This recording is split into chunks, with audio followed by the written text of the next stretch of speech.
Assalamualaikum warahmatullahi wabarakatuh. Jumpa kembali dengan podcast Sabi, podcast yang membahas berbagai persoalan sosial keagamaan yang ada di masyarakat.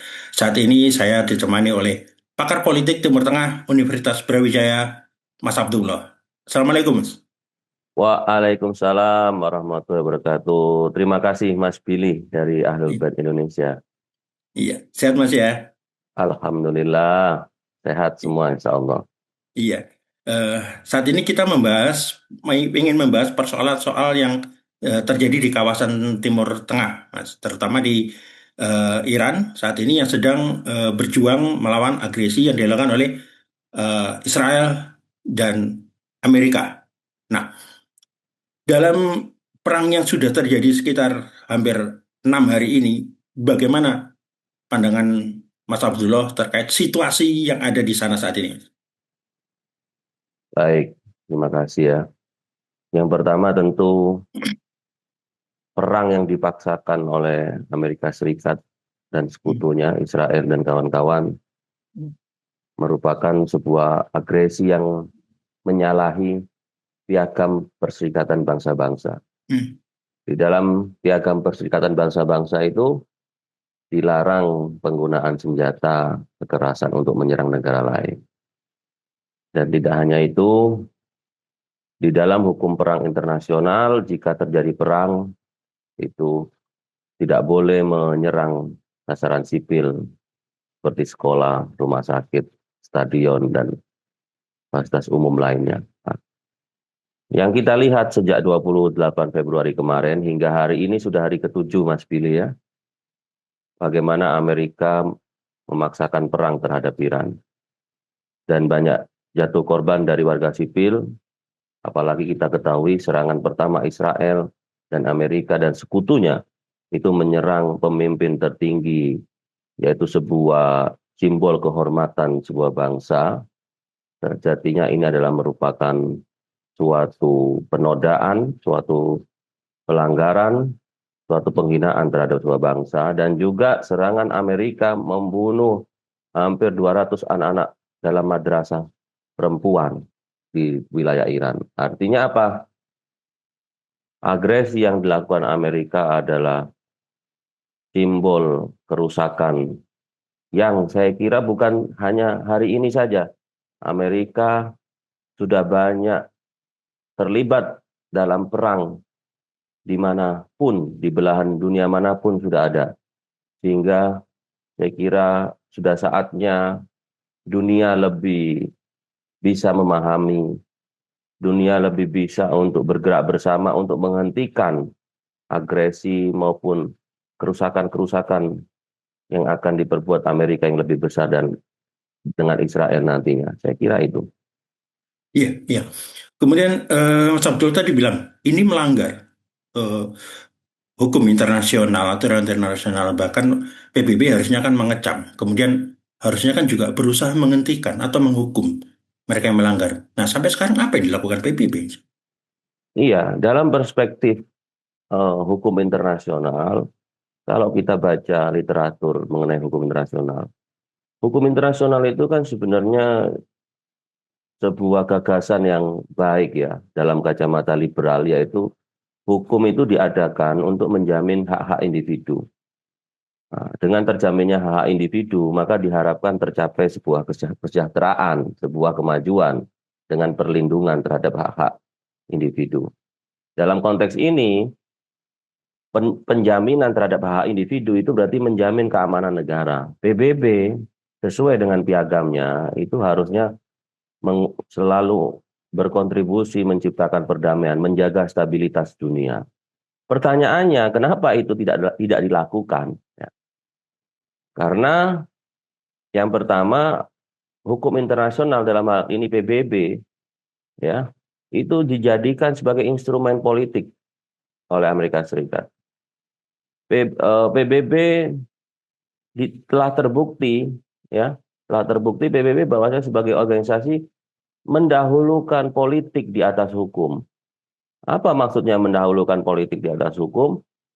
Ketika ada kepentingan negara-negara besar seperti Amerika meskipun melanggar, maka pelanggaran itu dibiarkan. Nah, ini namanya politik di atas hukum. Kalau berdasarkan hukum, jelas yang dilakukan oleh Amerika itu melanggar. Kalau konsisten dengan hukum, harusnya dihukum itu Amerika. Dihukum itu Israel yang sudah hampir sekian puluh tahun menjajah Hmm, Israel, hmm, menjajah Palestina, maaf. hmm, Nah, jadi PBB hanya digunakan sarana hmm, instrumen untuk mencapai hmm, kekuasaan negara-negara besar. Saya kira ini hmm, tinta merah bagi hmm, Perserikatan Bangsa-Bangsa. hmm, hmm. Ya, kemudian sejak awal tujuan Amerika adalah mengubah pemerintahan yang ada di Irak. Tapi sampai saat ini sudah 6 hari itu masih belum tercapai. Bahkan eh, peringatan Iran dari awal, apabila diserang, eskalasi akan memanas, bahkan tidak terkontrol. Nah, bagaimana Anda melihat ini? Apakah Amerika kewalahan? Karena di Venezuela cuma sehari, bahkan hitungan jam mereka sudah bisa taklukan. Di tempat lain itu juga, walaupun bertahun-tahun akhirnya juga kalah, tumbang. Nah, bagaimana melihat situasi yang di Iran saat ini terkait dengan invasi Amerika ini? Ya, inilah yang saya sebut sebagai miskalkulasi oleh Amerika Hmm, Serikat. hmm, Amerika Serikat belum mengenal Republik Islam Iran. Ya. hmm, Jika dalam banyak kasus Amerika itu hmm, melihat sesuatu itu dari sisi materi. Artinya apa? Amerika selalu menimbang, selalu menyombongkan dengan kekuasaan militernya, dengan kekuatan ekonominya. Itu akan cepat mengalahkan musuh. Dan Amerika juga menghitung kekuatan musuh dari sisi material, dari sisi angkatan udaranya, pesawat tempurnya, teknologi yang dimiliki. Nah, berbeda dengan Iran, Iran tidak bisa dilihat hanya secara material power, tidak hanya material power calculation. Jika Anda melihat Iran, Iran itu adalah sebuah negara setelah revolusi Islam. Iran adalah sebuah negara yang konstitusinya berdasarkan prinsip-prinsip Islam, prinsip-prinsip agama yang menekankan pada keadilan, pada keberanian, pada pengorbanan, pada ketulusan, pada kesabaran. Ini yang tidak dimiliki oleh negara lain. Negara lain menyiapkan dirinya atau melihat dunia itu dalam pandangan material. Oleh karenanya, mereka mendekat ke negara besar karena memiliki kepentingan materi untuk meminta jaminan keamanan. Ini seperti yang dilakukan oleh negara Teluk. Negara Teluk meminta Amerika mendirikan pangkalan untuk mengamankan mereka. Dalam perang hari ini, ya, perang itu bukan soal kekuatan militer saja, tetapi bagaimana kekuatan nasional seperti moral, seperti keyakinan, seperti keteguhan, ini yang harus dimiliki oleh sebuah bangsa dalam perang hari ini.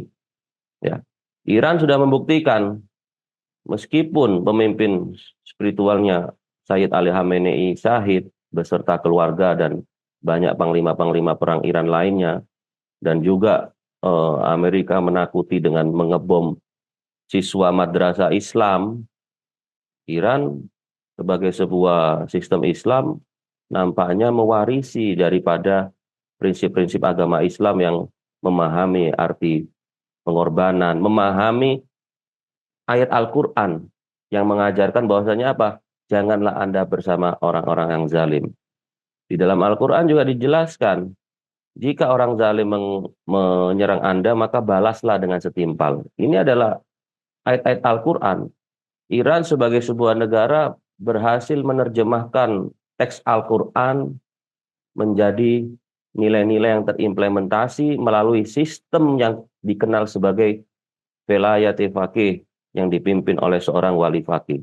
Nah, inilah keunikan negara Islam Iran, sehingga memahami Iran harusnya tidak hanya dari sisi material material material approach, tetapi ada sisi-sisi non material yang sangat mulia yang dimiliki Iran, sehingga banyak pakar dari berbagai negara hari ini itu akan memprediksi Iran akan membuat repot Amerika dalam perang ini.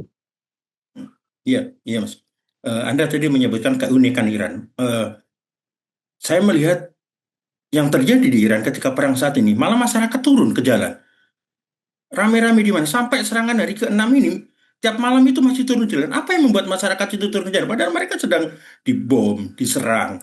Berbeda dengan perang-perang di tempat lain yang mereka harusnya kalau di Israel mereka harus lari-lari semua ke shelter ini semua. Tapi di Iran mereka malah turun ke jalan dan terus menyuarakan dukungan kepada pemerintah dan tentara-tentara IRGC untuk terus menyerang. Apa yang terjadi sebenarnya? Yaitu tadi, bahwasanya sejak revolusi Islam Iran, Hmm, Berhasil membuat sistem. Bahkan Iran itu sebuah negara hmm, yang ditulis, yang digagas oleh para ilmuwannya. hmm, Sebut saja Sayyid Ruhullah Humaini, hmm, Syahid Murtado Mutahari, dan Dr. Ali Syariati itu hmm, sebagai arsitek dalam menyusun sebuah negara yang dinamakan hmm. Jumhuriyah Islami Iran. Hmm, Artinya apa? Iran adalah memang sebuah negara yang memiliki nilai-nilai Islam di dalamnya. Sehingga hmm, apa yang dilakukan oleh masyarakat, sebenarnya masyarakat itu tidak gentar dengan perang. Di hmm, dalam Islam itu diajarkan bahwasanya kehidupan ini adalah dari Allah dan akan kembali ke Allah. hmm, hmm, Kehidupan di dunia ini sementara. hmm, Oleh karenanya justru kesahitan itu adalah warisan mereka. hmm, Kesahitan itu warisan para nabi. Kita hmm, ketahui para nabi meninggal dalam keadaan syahid, dikejar-kejar oleh hmm, musuh, dibunuh hmm, oleh musuh. Penerus dari hmm, para nabi, para apa imam-imam, ya kita hmm, kenal hmm, banyak sekali, mulai dari Imam Ali, Imam Husain, hmm, termasuk imam madhab dari Ahlu Sunnah, Imam Syafi'i, hmm, semua meninggal di hmm, penjara, dibunuh, hmm, diracun. hmm, Orang yang paham agama Islam tidak akan lari dari peperangan. hmm, Mereka justru akan mendukung pemimpinnya, bersama-sama dengan pemimpinnya untuk hmm, mengimplementasikan apa yang dikatakan Al-Quran, memberikan balasan setimpal kepada orang-orang hmm, zalim. Berbeda dengan mereka yang melihat hidup ini untuk mencapai tujuan-tujuan hmm, materi. hmm, Jadi tentara Amerika, tentara hmm, Israel itu tidak ingin perang untuk menjemput kematian. Mereka ingin perang untuk mendapatkan rampasan perang, hmm, untuk hmm, mendapatkan kekuasaan, untuk hmm, mendapatkan minyak. hmm, Bahkan mereka seringkali catatan menunjukkan dia hmm, melakukan hal-hal yang keji seperti memperkosa, seperti hmm, mencuri, seperti hmm, membunuh anak-anak. hmm, Ini ada perbedaan. Perang ini adalah pembeda. hmm, Siapa yang berperang dengan etika dan keadilan, hmm, siapa yang berperang untuk kekuasaan absolut. Dunia akan hmm, melihat hmm, bahwasanya Iran telah hmm, membawa kemuliaan Islam. Iran telah membawa kemuliaan kemanusiaan.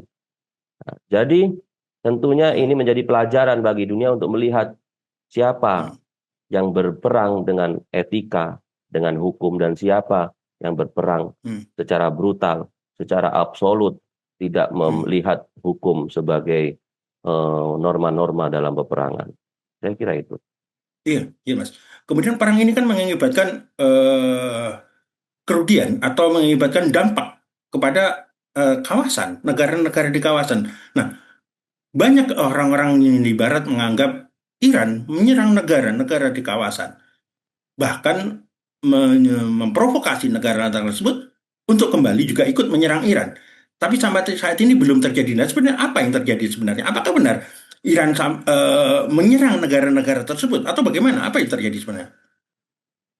Yang dilakukan Iran adalah sebuah pembelaan. PBB mengatur di dalam pasal 51 bahwasanya negara berhak mempertahankan dirinya dari agresi negara lain. Hmm, Ya. hmm, hmm, Kenapa Iran menyerang pangkalan-pangkalan di negara-negara Teluk? hmm, Karena pangkalan itu sejatinya berada di kedaulatan Amerika.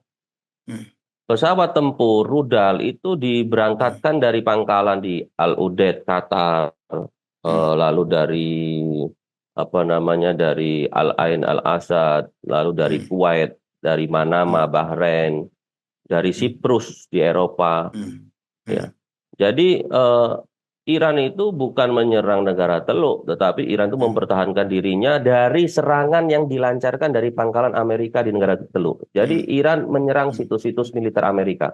Tempat hmm, rapat Amerika di hotel-hotel Teluk pun juga disasar hmm, oleh Iran. Dan hmm, perusahaan-perusahaan yang menyumbangkan untuk kekuatan Israel dan Amerika juga diserang oleh Iran. Ini hmm, adalah bagian dari strategi Iran untuk Hmm. melumpuhkan Amerika dan Israel dengan menyerang pusat-pusat ekonomi yang memberikan keberlangsungan selama ini untuk kekuatan Amerika dan Israel. Saya kira ini sebuah strategi yang cerdas oleh Iran. Dan tentu Hmm. Iran tahu konsekuensinya. Hmm. Artinya akan ada framing media. Oleh karenanya perang Hmm. hari ini adalah perang hibrida. Perang Hmm. hibrida. Hmm. Perang hibrida Hmm. itu apa? Perang yang menggabungkan tidak Hmm. hanya kekuatan militer, tetapi di situ Hmm. ada perang narasi di media. Mulai Hmm. bermunculan Iran Hmm. diserang sebagai oleh media beberapa memframing bahwasanya Iran apa namanya Iran berperang hanya untuk dirinya, tidak urusan Palestina. Iran Hmm. Hmm. tidak mewakili Islam. Hmm. Nah, ini adalah framing yang berasal dari musuh dari Amerika dan Hmm. Israel dengan Hmm. menggunakan kaki tangannya para Hmm. munafikin di dunia Islam. Oleh karenanya, Hmm. ini adalah momentum dunia Islam akan melihat siapa Hmm. yang benar-benar eh, berdiri sesuai dengan nilai Islam, Hmm. siapa yang selama ini pada akhirnya hanya menjadi kaki tangan Barat. Saya kira jelas sudah. Hmm. Hmm. Selanjutnya strategi Iran untuk membatasi mungkin kalau belum menutup secara penuh Selat Hormuz. Ini kan juga merugikan internasional. Banyak kalangan yang berpendapat bahwa negara-negara dunia internasional bisa ikut campur tangan karena ini sudah merugikan kepentingan internasional. Bagaimana Mas Abdullah melihat ini? Apakah nanti negara-negara lain seperti Eropa atau negara-negara lain yang dirugikan itu akan ikut atau membantu Amerika karena Selat Hormuz ditutup atau terganggu perjalanan kapal-kapal mereka di Selat Hormuz? Bagaimana? Apakah Iran sudah menghitung ini juga?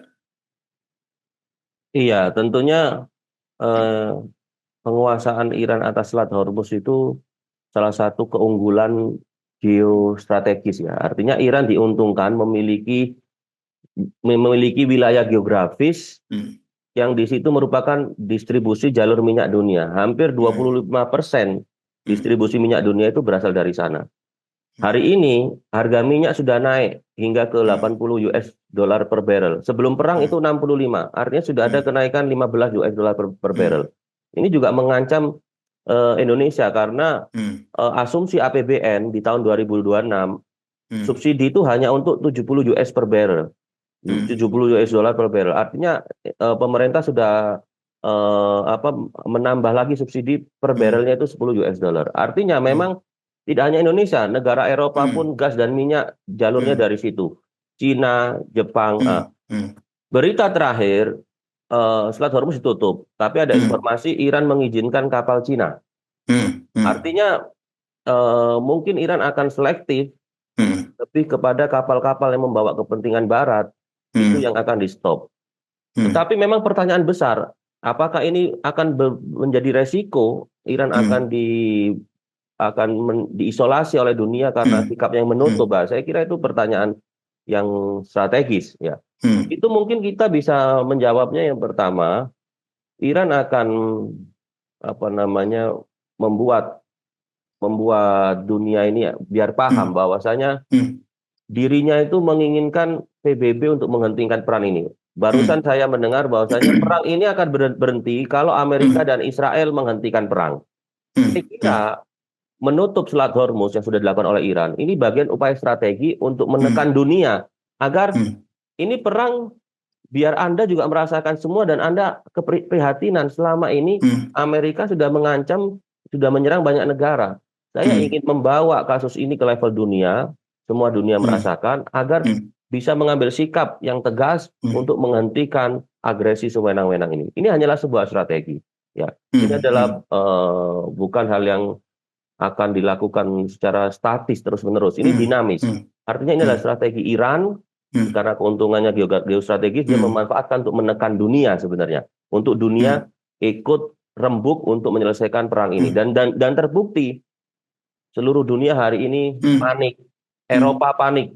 Hmm. Eropa panik karena Eropa akan terancam mati Hmm. kedinginan. Indonesia pun Hmm. panik mengeluarkan Hmm. statement BBM hanya sampai 20 hari. Ini Hmm. artinya apa?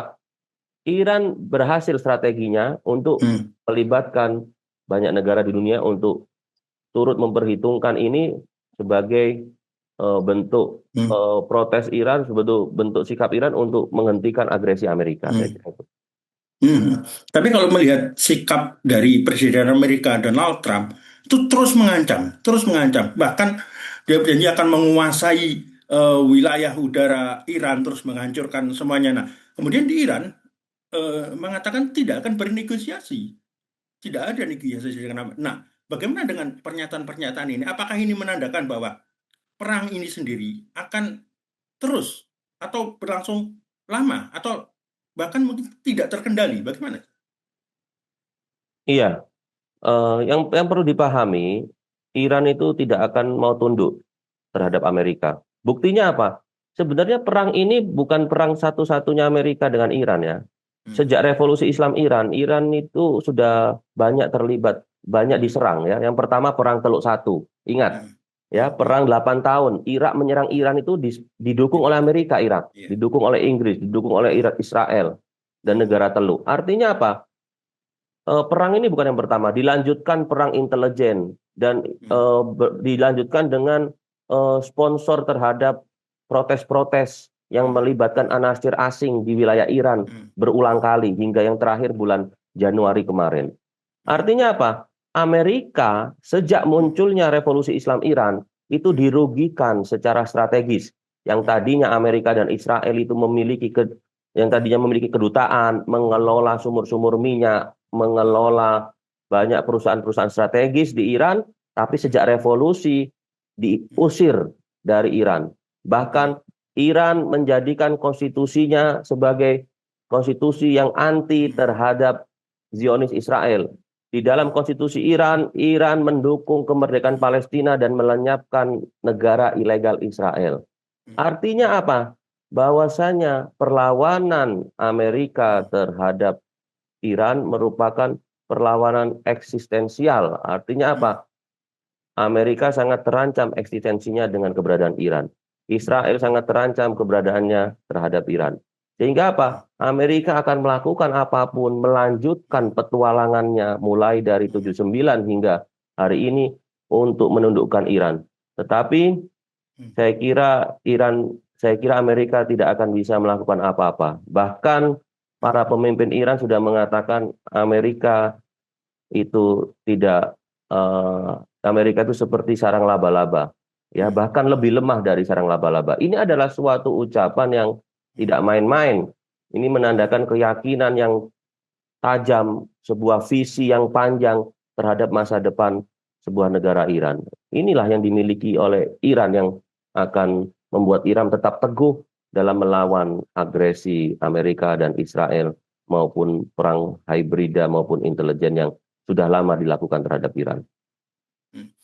Kalau tujuan Amerika adalah untuk mengganti rezim di Iran, kemudian tujuan Iran sendiri apa saat ini untuk perang ini? Apakah benar Iran ingin agar Amerika hengkang dari kawasan Timur Tengah atau apa? Atau seperti yang Anda bilang tadi bahwa ini akan berhenti kalau mereka sudah tidak menyerang lagi atau bagaimana? Ya, dari pemerintah Iran mengatakan Hmm. perang ini akan berhenti jika Amerika dan Israel berhenti menyerang Iran. Ini menandakan bahwasanya Iran memegang etika dalam perang. Hmm. Dan ini menandakan Iran memiliki doktrin defensif. Hmm. Iran Hmm. hanya melakukan pembelaan diri sesuai hukum internasional. Hmm. Hmm. Iran hanya melakukan pembelaan diri sebagaimana prinsip Al-Quran, Hmm. balaslah Hmm. orang-orang yang zalim dengan balasan Hmm. yang setimpal. Hmm. Iran dapat dikatakan hari ini melakukan perang dengan keadilan. Oleh Hmm. karenanya, perang ini akan berhenti jika Amerika dan Israel berhenti menyerang Iran. Hmm. Saya kira Hmm. itu. Ya. Kemudian kita coba ke dalam negeri, Mas. Bagaimana dengan posisi Indonesia selama ini dan saat ini? Terus seperti apa seharusnya posisi Indonesia? Negara Indonesia adalah sebuah negara yang memiliki sejarah panjang dalam Hmm. melawan penjajahan ya, dan juga sebagai sebuah negara yang pernah dijajah. Hmm. Bung Karno, presiden kita, saya kira sudah meletakkan fondasi prinsip-prinsip politik luar negeri yang anti penjajahan, Hmm. anti kolonialisme, anti imperialisme, dan berdasarkan pada nilai luhur Pancasila Hmm. dan Konstitusi Undang-Undang Dasar 1945. Hmm. Dan ini dan terkait dengan dukungan Indonesia terhadap Palestina ini konsisten dari masa hmm, Presiden Bung Karno hingga saat ini. hmm, Termasuk bagaimana eh, pembelaan Indonesia terhadap bangsa-bangsa tertindas itu dibuktikan dengan hmm, bagaimana Bung Karno memprakarsai Konferensi Asia Afrika, hmm, memprakarsai gerakan non-blok. Artinya apa? hmm, Secara historis Indonesia selalu berada di pihak yang non-blok dan hmm, anti penindasan. Nah, hmm, tetapi hari ini di masa Presiden Prabowo hmm, ada penurunan dalam diplomasi kita. hmm, Prabowo di dalam pidatonya di PBB hmm, yang sangat kontroversial itu menyatakan bahwasanya kita harus memastikan keamanan Israel. hmm, Ini saya hmm, kira hmm, hal yang tidak hmm, pernah disebut oleh presiden-presiden sebelumnya. hmm, Artinya ini menandai babak baru diplomasi Indonesia yang hmm, eh, yang keluar dari hmm, prinsip-prinsip yang saya jelaskan tadi, karena Indonesia hari ini hmm, lebih memilih posisi untuk masuk ke dunia Barat, untuk hmm, lebih banyak berkomunikasi dunia Barat, tetapi hmm, sampai saat ini belum menuai hasil. Bahkan yang kontroversi hmm, Indonesia masuk dengan BOP, hmm, hmm, World of Peace, yang di dalamnya ada Israel. Padahal hmm, selama ini kita tidak pernah bertemu dengan Israel. hmm, Bahkan Soekarno pun, Bung Karno itu mengadakan Olimpiade tandingan hmm, karena hmm, tidak mau ada Israel di dalamnya. Sedangkan hmm, sekarang berbalik, Indonesia duduk bersama Israel dengan BOP. hmm, Kalau mau dibilang tetap sesuai dengan prinsipnya Bung Karno, bebas aktif dan hmm, anti kolonialisme, tentu ini bertolak belakang. Artinya hmm, memang ada babak baru hmm, yang menurut versi pemerintah ini bagian dari keaktifan Indonesia untuk hmm, menciptakan perdamaian. Tetapi Indonesia kecolongan. Board of hmm, Peace baru dibikin, malah ketuanya hmm, Amerika menyerang Iran. Nah, ini hmm, saya kira BOP sudah tidak relevan lagi dengan hmm, namanya Board of Peace. Di hmm, dalamnya juga secara piagam BOP itu kekuasaan hmm, Trump sangat besar, bahkan bisa memveto. Artinya apa? hmm, Apa bedanya BOP dengan PBB kalau memberikan veto terhadap Amerika, hmm, memiliki hmm, hak veto Amerika di dalamnya? Artinya apa? Ya kita hmm, nggak bisa apa-apa. Kita mau usul apapun kalau tidak sesuai hmm, dengan kepentingan Amerika akan diveto. Nah, selama hmm, ini resolusi yang tidak menguntungkan hmm, Israel. hmm, Artinya apa? Masuknya Indonesia ke BOP kalau didasarkan pada untuk menuju perdamaian, saya kira itu adalah hal yang omong kosong ya, hal yang hmm, hmm, mustahil. Oleh hmm, karenanya Indonesia sudah seharusnya menjadikan momentum hmm, serangan Amerika Israel ke Iran ini sebagai momentum untuk exit door, pintu keluar hmm, dari hmm, BOP, karena BOP tidak sesuai dengan tujuannya, malah BOP hanyalah organisasi buatan Trump untuk hmm, melaksanakan kepentingannya, untuk melegitimasi penjajahan Israel, hmm, untuk hmm. melegitimasi kepentingan Israel di Timur Tengah. Saya kira itu. Ya, terima kasih banyak Mas Abdullah atas penjelasannya. Semoga ini akan lebih mencerahkan buat masyarakat Indonesia untuk mengetahui secara pasti kondisi atau situasi yang terjadi di Timur Tengah atau perang antara Iran lawan Amerika dan Israel saat ini. Ya, terima kasih sama-sama Mas Billy. Ya, demikian pemirsa bincang-bincang saya dengan pakar politik Timur Tengah Universitas Brawijaya, Mas Abdullah. Nantikan podcast-podcast kami berikutnya. Assalamualaikum warahmatullahi wabarakatuh. Waalaikumsalam warahmatullahi wabarakatuh.